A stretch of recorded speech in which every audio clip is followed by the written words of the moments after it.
Bill 820 and Senate Bill 901.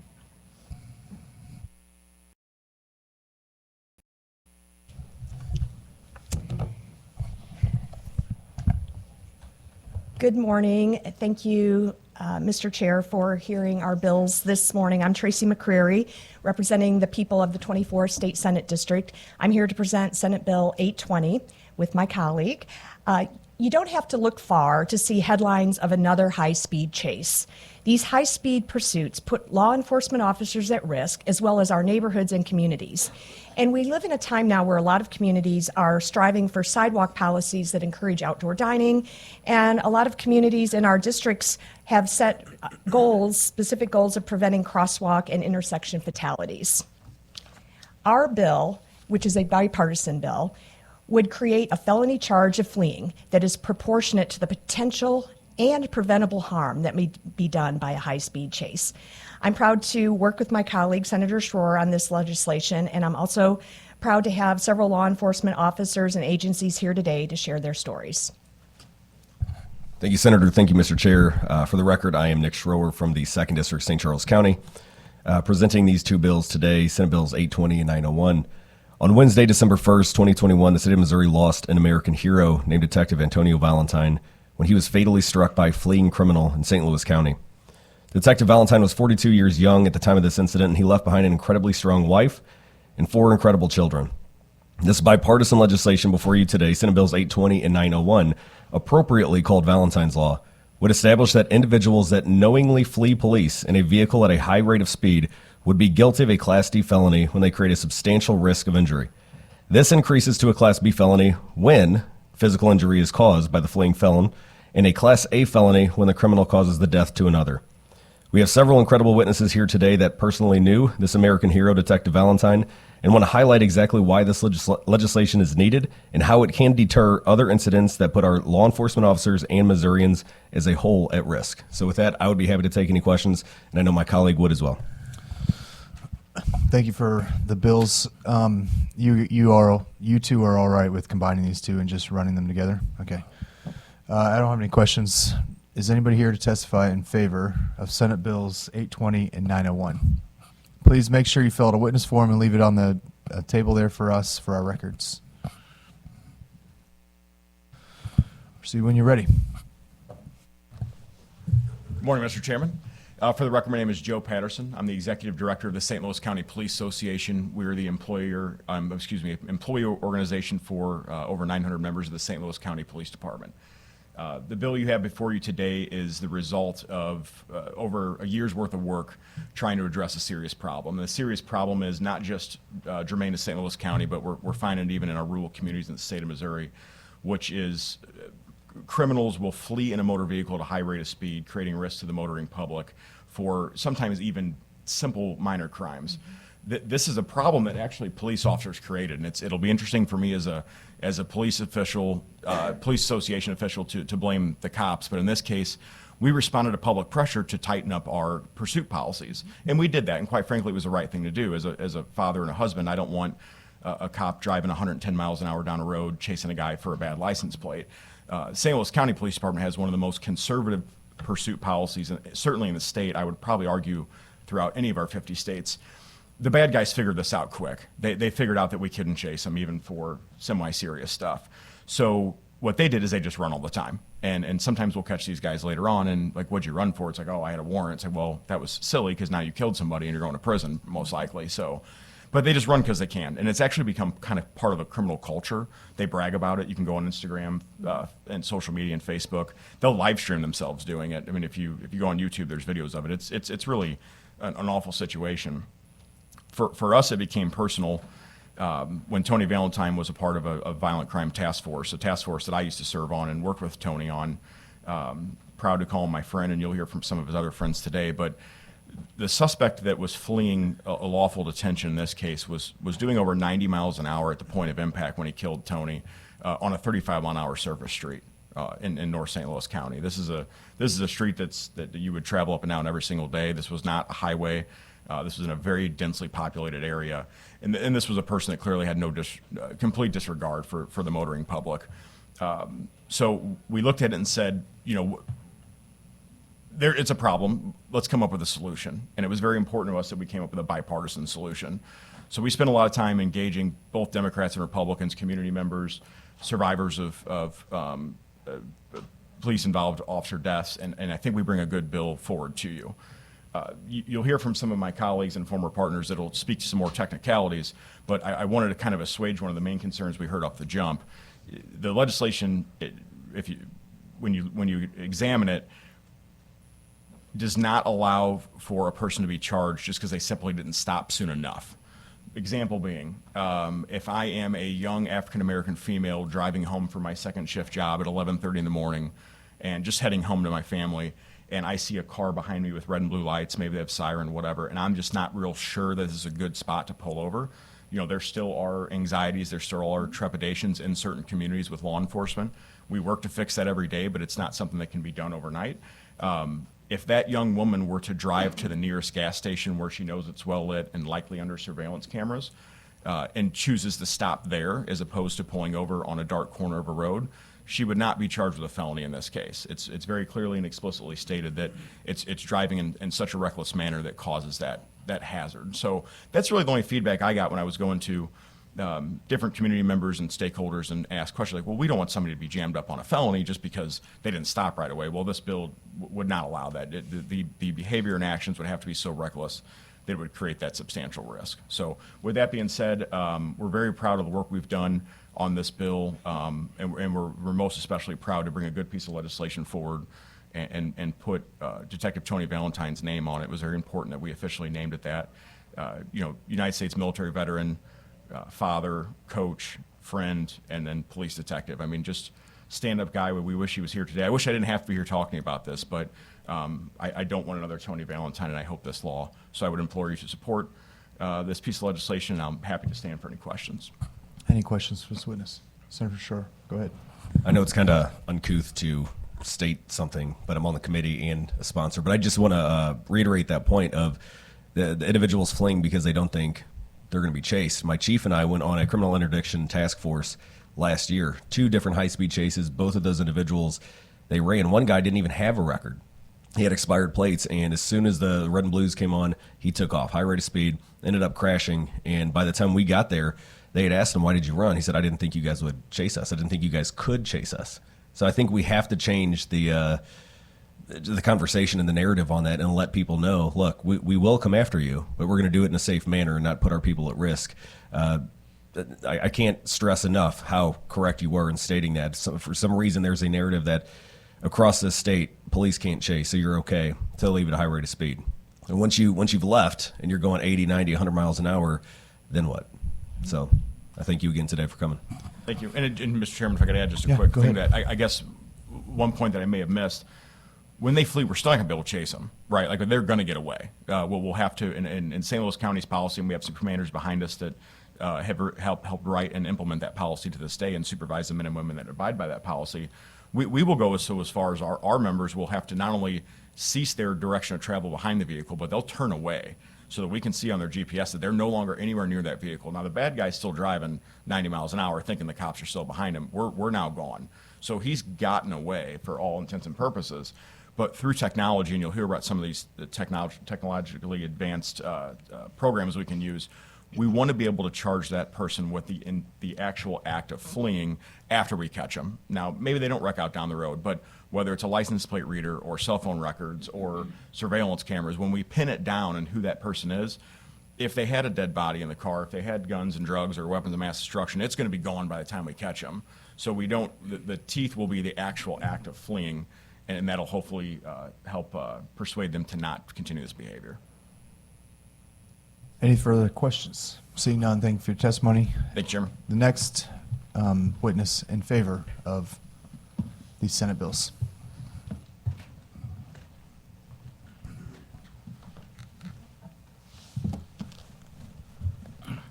Good morning, everybody. Thank you for allowing me to be here.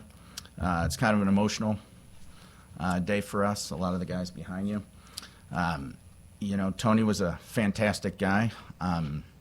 Currently, I'm a lieutenant colonel at the St. Louis County Police Department, the second highest rank in the police department. The chief of police wanted to be here today, but he's accepting a check for $1 million on behalf of backstoppers. So he really wanted to be here today, but that check's important to support Tony's family. So I'm here. I was the captain of the St. Louis County Drug Task Force at that point. And the day Tony died, like I started my day every day, at around 11 in the morning, I'd go and those guys behind you, I'd make fun of them for a few minutes, joke around, you know, make sure that the morale was good, make sure that they were doing good. Did that and went back to my office, and a few hours later, my lieutenant came in and said, hey, there's been a bad car accident. We got to go to Barnes. And when you hear you got to go to Barnes, you know it's where you want to send your policeman when it's a bad day. And so when we got there, we thought he was going to be okay, and then all of a sudden it changed within just a few seconds. And my colleagues behind me, and we were about 10 feet away and watched our police officer die in the line of duty. It was a tragic day, probably the hardest day in my life, trying to manage how to bring a family together during a really tough time. And I didn't even know how to deal with it. It was the first time for me that somebody under my command lost their lives in the line of duty. I've seen several, you know, I've been around long enough, 25 years, to see and be around police funerals, but to actually witness it and see my young guys behind me witness it, it was extremely, extremely tough. You know, this bill, it won't fix everything, right? But it's a tool that will equate to saving lives. It will. It's a deterrence. It's a deterrence that will give my officers another tool to make sure that they're keeping the citizens safe. So what happened to Tony happens to citizens in St. Louis County and across this state all the time. And the grief that those families have to go through because people choose the wrong thing to do. They choose not to stop. And they put everybody's lives in danger. So, you know, I'm going to let the folks behind me talk about some numbers and things like that. But the second hardest thing I've done in my life was I hired Jalen Valentine about 3 months ago. So help protect him. Thank you. Questions for this witness? Nope. Senator Schroer. I just want to thank you for everything you do for our community, Mayor of Lake St. Louis, a badass, leading these guys. So I know rather than saying it every single time you all come up, I want to thank you all for your service and what you do, putting your lives on the line every day. I know my colleague and I both share that sentiment that we can't thank you enough. Thank you, sir. Thank you. Anybody else here to testify in favor of the bills? Please make sure you all fill out witness forms so we have them for our records. Good morning. I'm Tim Ware. I'm the current commander of the Bureau of Drug Enforcement for the St. Louis County Police. I'm here today just to give you a quick snapshot of more of a street-level view of what we have going on. I'm sorry, sir, to interrupt you really quick. If you can get that microphone, because we stream all this so people can hear online to the testimony. Sorry about that. It's okay. 2 years ago, we started tracking failure to yields, is what we call them, is when a car leaves a lawful stop, when a police officer is trying to stop them. And we track those because we get on our radio system in the Division of Patrol, and we are basically warning the other police departments down the way that this car is coming. And a lot of times you'll see this in the middle of the night when these suspects are in neighborhoods stealing from cars and garages, and they're found by the police, and a lawful stop is made, and they don't stop. And what they do is, like what's been said, is they run at a high rate of speed. And so we warn other police departments that they're on the way. What we can't do necessarily is warn the innocent civilians that are driving down the road that are unsuspecting of this vehicle that's coming. In 2023, we documented 2,740 failure yields for the St. Louis County Police Department. That's roughly 230 a month. So that is a lot of danger out there for innocent civilians. That's a lot of danger for other police departments and other police officers that are out there. And so we view it as a very serious problem. One of the things we've done in the Bureau of Drug Enforcement to combat this, and a way to try to minimize the effects, is still being lawful in the investigations we do and the enforcement we do. We have the Violent Crime Initiative, and we deploy specialized tactics and training to be able to deploy tire deflation devices to help stop these vehicles. And so it's highly successful, but we're a small group, and we can only reach so many people, but it has an impact on it. And so that's the length that we've had to go to. And when these cars are stopped and we do get the suspects out, quite honestly, they have guns and illegal narcotics and other crimes. So it's a very serious situation. Over the last 3 years, we've deployed those over 800 times. So you can see that we're barely making a dent in it. And this law goes a long way in help changing people's minds when they decide to run from the police. And I think it'll be huge for the law enforcement community and the community that these people are driving in. Questions for this witness? Seeing none, thank you for your testimony. Thank you. Who else is here to testify in favor of the Senate bills? You can proceed when you're ready. Thank you, Mr. Chairman, members of the committee. My name is Chris DiGiuseppe. I'm a police chief. I'm a founding member of the Law Enforcement Legislative Coalition, which is a conglomeration of all of our police chiefs associations across the state, and I'm the incoming president of the Missouri Police Chiefs Association.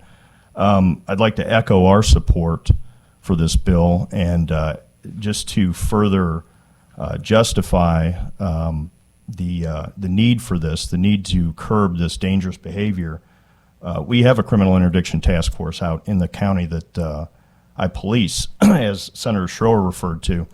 In 2022, we had 30 operations, 30 details that we ran. We had 90 people, or approximately 89 to 90 people that ran from the police. That's about 3 people per detail. And just to show that an effective deterrent can combat this problem, just last year that went down to 53. It's still too much, but we are successful through good technology, good policy. We apprehend about 60 to 70% of the people that flee from the police. And through that deterrent, I think that we can impact that a lot more. We had a transport deputy that was actually run over by a suspect that was fled. Severe injuries, I think it broke his pelvis. It took him a year to recover. So anything that we can do to protect the public, anything that we can do to protect our police officers and continue to offer this deterrent would be great. So we appreciate the support, and I appreciate your time. Questions for this witness? Seeing none, thank you for your testimony. More witnesses in favor of the Senate bills. Proceed when you're ready, sir. Good morning. Thanks for having us. My name is Robert Shockey. I'm the Executive Director of Missouri Police Chiefs here in Jeff City. We represent 540 chiefs across the state. Also retired police officer after 42 years, 21 of those as a police chief. We're here to support this bill 100%. And just a little history. The criminals, I'm going to jump on the criminal part of it. They know they can run. Okay, we had I was chief in Arnold, Missouri for 21 years, and we had a felony task force, basically. They chased nothing but felonies. And we were averaging 1 to 2 fleeings a day. And we finally got to the point that we said we're going to have to do something to stop this. So we started chasing them. And the comment every time we stopped them was like, well, you can't chase us. It's just knowing in the criminal element that they can run and get away. So anything that would help curtail that, protect the public, protect the officers that are out there, we are 100% in favor of. So, Questions for this witness? Seeing none, thank you for your testimony. thanks.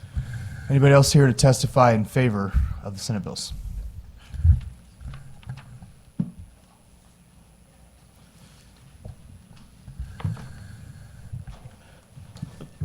Good morning. My name is Linnell Anderson. I'm a police officer with the St. Louis County Police Department. I've been with the county for almost 17 years now. Had the pleasure of working with all of these people behind me, for and with. I got promoted in October 2021. Prior to that, I served on the drug and task force, and had the pleasure of training Antonio and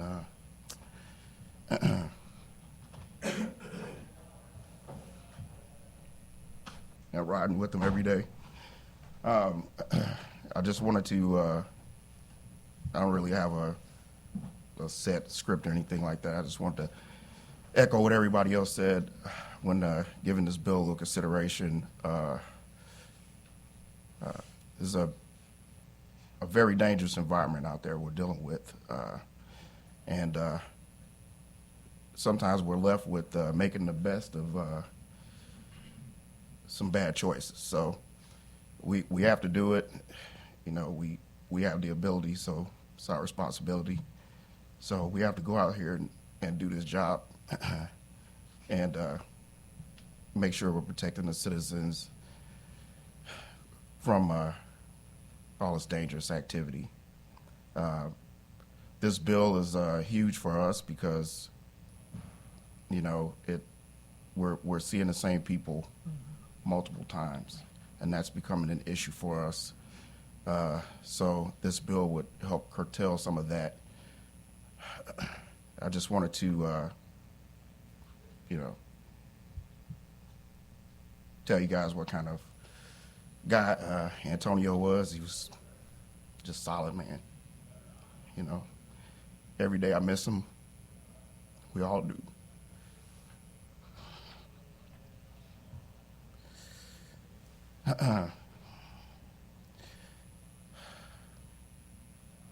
He gave the better part of his life serving our interests overseas. And when he could have not did it, he came home and he did the same thing. And, you know, if any of you knew him, you would absolutely love him. He was a man of few words, but all action. So, you know, we'd like to do what we can to avoid this from happening again, because we still have to go out there when we get back home today. We're gonna do the same thing over and over again. We got Sergeant Avery back here, and we have 7 or 8 Tonys back there waiting on us. So we're not gonna stop. They're not gonna stop. And not only on that day did Antonio lose his life, but you know, the suspect did too. So this is just tragedy all around befalling us, and it's unnecessary. And you know, this legislation would help curtail some of that tragedy that we're seeing out here. And it's a very dangerous environment, and we're hoping that we could do something to help rein that in, so that we don't have to have this conversation again. So that's really all I have. And if you have any questions, I'll take them. Thanks for your service and your time here today. Questions for this witness? Seeing none, thank you, sir. Anybody else here to testify in favor of the Senate bills? Seeing none, anybody here in favor? Go ahead, Chase, when you're ready.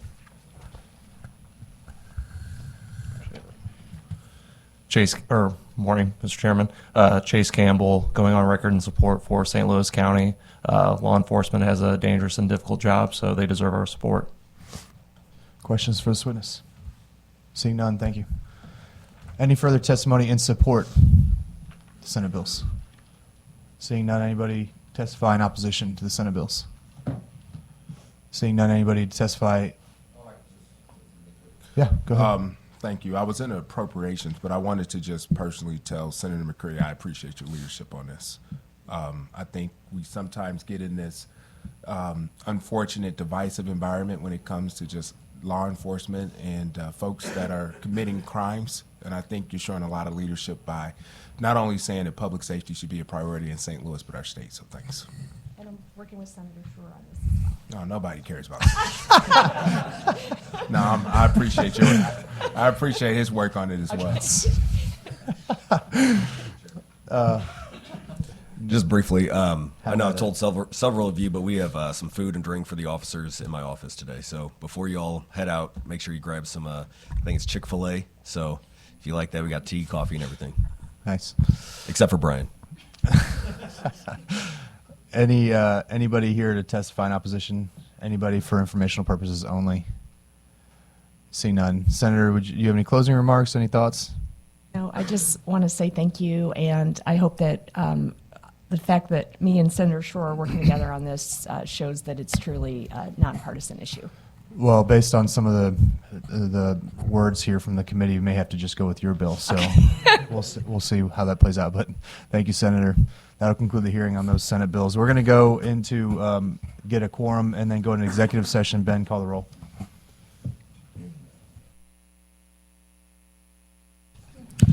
Senators Fitzwater, Brown, Here. Bean, Eigel, Razor, Schroer, Williams. Can I present my bill?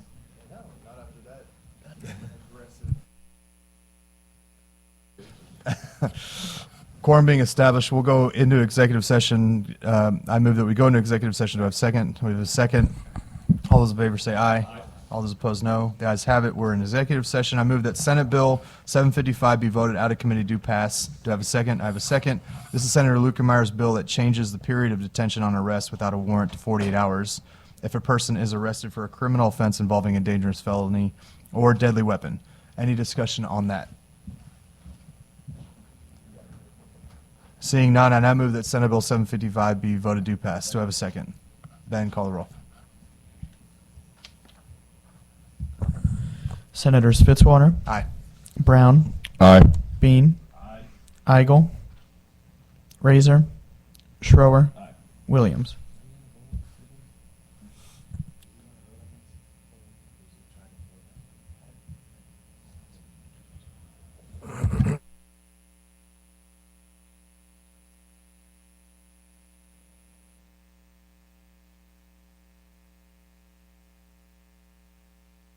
By a vote of 4-0, you voted do pass Senate Bill 755. We're going to move out of executive session, go back into the hearing. I don't know if I need a second on that, but okay, there we go. Senator Brown, you're up for Senate Bill, Senator the Upper Brown, Senate Bill 939. The senior Brown, I'm sorry. Making the junior Brown wait really long to hear his two bills. Actually, just refer to me as a better looking Brown. I am going to offer. He did ask if you wanted to wrestle for it, so it's up to you, Senator. I don't care. Let me get my jacket off. Be by far the most entertaining thing we'll see. I'm a lot today. taller than he is. Are we ready? Go ahead, Senator. You're up.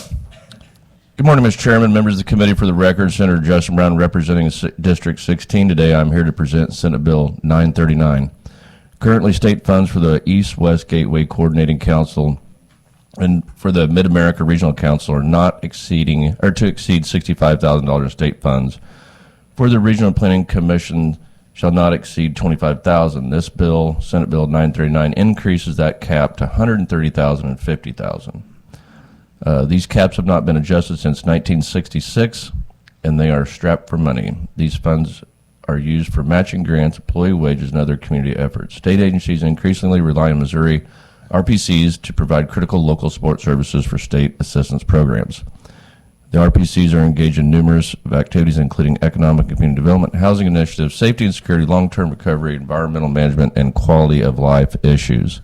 Additionally, this bill changes the regional planning commissions of Show Me, Missouri Valley, Ozark Gateway, ABCD, and Lakes County to rename them the Harry S. Truman, Mocan, Pioneer Trails, and Southwest Missouri. Thank you for your time today, Mr. Chairman, members of the committee.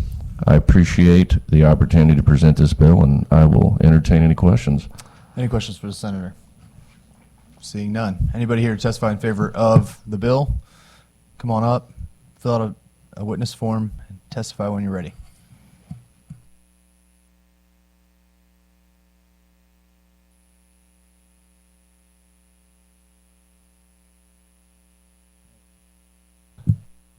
All right, Mr. Chair, members of the committee, Jack Amble, I'm here on behalf of the Missouri Association of Councils of Government.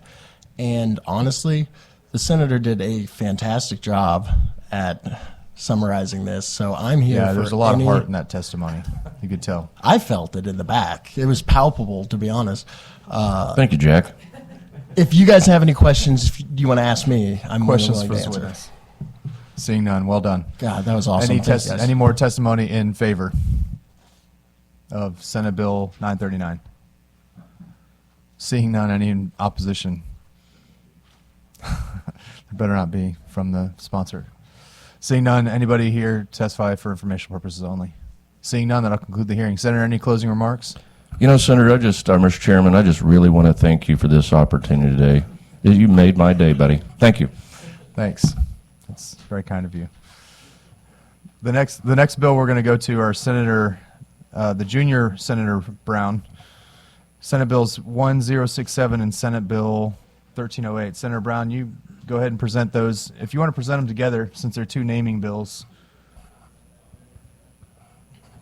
maybe make it shorter if you want to do both of them at the same time, and then we'll get testimony as needed. You proceed when you're ready, Senator.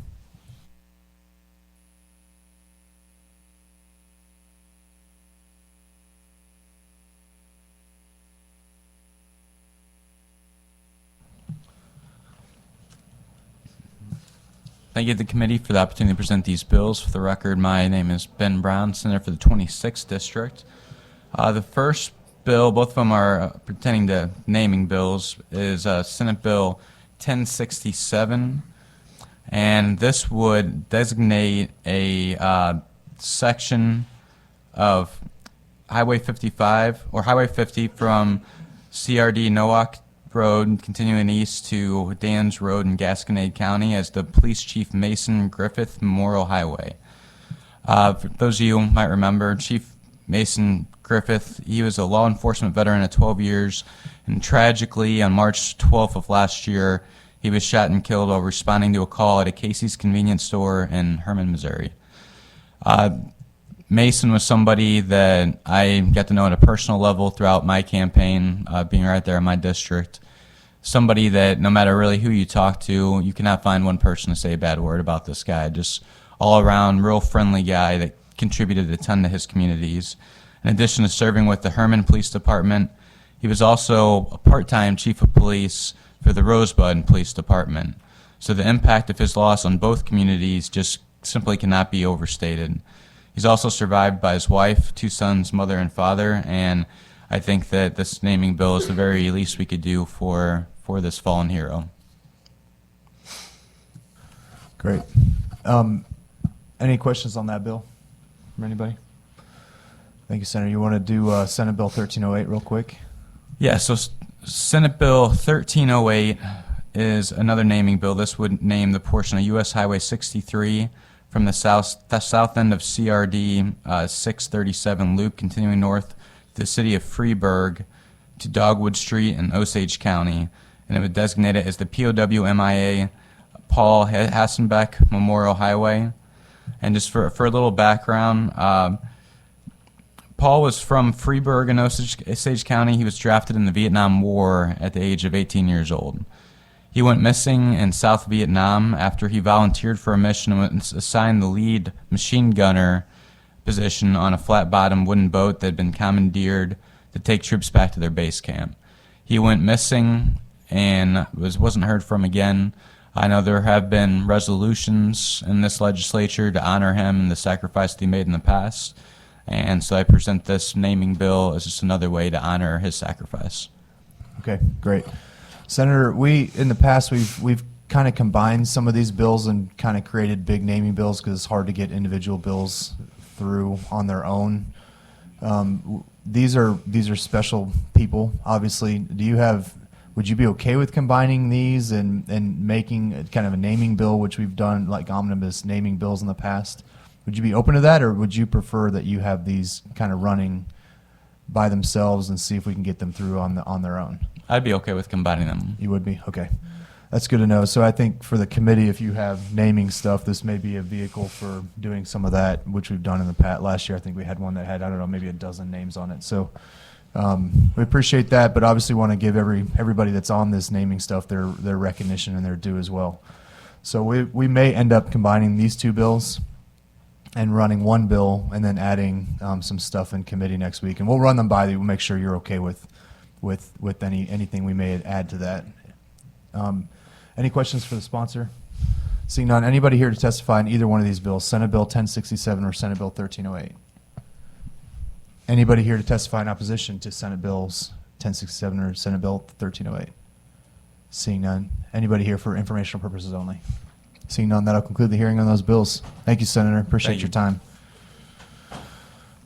All right, Senator Schroer, you're up. Senate Bill 1303, whenever you're ready.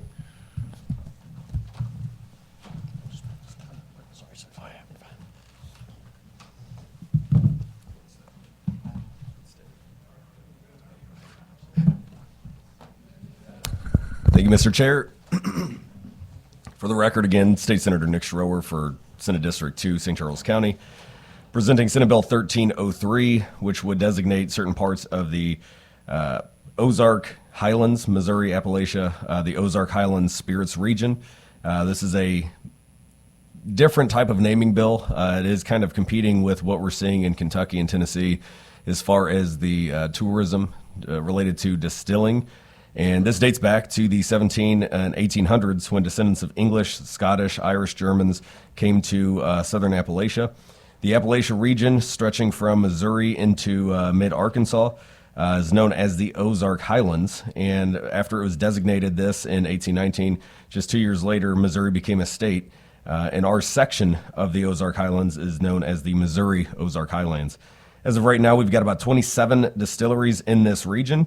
What this would do is team up with the Distilling Guild, the Ozark Highland Distillers Guild, which we established a couple years ago. And they would work with MoDOT to designate the entry points into this region in our state. And it's been seen that this is going to increase tourism. We're seeing right now in Kentucky and Tennessee, their whiskey and bourbon tourism is skyrocketing right now. So this would give some coverage and some notoriety to this region in our state. Is there a fiscal note on this, Senator? Not as of right now, but all of the costs are going to be paid by the Distillers Guild. So you don't think there's going to be fiscal notes if we try to do something consent with Correct. the former senator's bill and this? We hopefully wouldn't have an issue there. Okay. Questions? Seeing none. Anybody here to testify in favor of this bill? Seeing none. Anybody in opposition? Seeing none. Anybody for informational purposes only? That'll conclude the hearing on Senate Bill 1303. No more business for the committee. That'll conclude our hearing today. We're adjourned.